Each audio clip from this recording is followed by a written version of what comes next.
মনে খাইতে থাকো।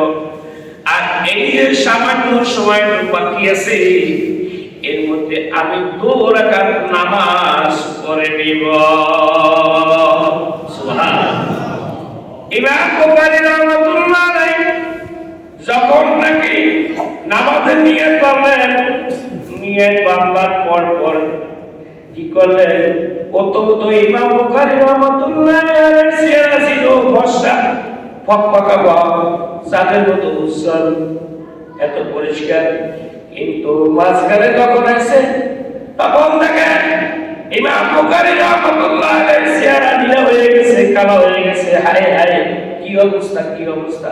ছাত্ররা পাশে পায়ে দেখে উস্তাদ কি করে, স্বাভাবিক ছাত্ররা এটা লক্ষ্য করে, ঠিক কিনা বলে?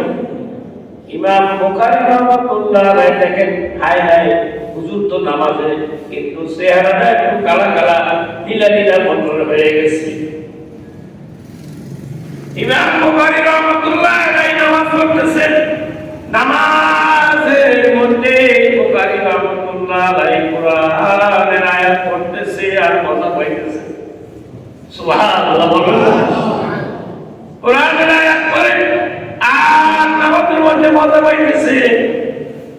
কিন্তু কি করবে, ছাত্ররা তো খানা নিয়ে, বাড়িওয়ালা তো খানা নিয়ে বসে আছে। হুজুর তো ফালাইয়াও পাওয়া যায় না, আর হুজুরের না খেয়েও তো খাওয়া যায় না, ব্যাপারই হয় না। কিন্তু ওনারা তো বসে আছে। বসে থাকার পরে দীর্ঘক্ষণ পরে যখন নামাজ ছেড়ে দিছে, সালাম ফিরেছে, সালাম ফিরে গেই হয় না। এরপরে আল্লাহ ওয়ালাদের, মালিকের পাগল যারা, আল্লাহর আশিক যারা, তারা আবার তাসবিহ করতে থাকে, ঠিক কিনা?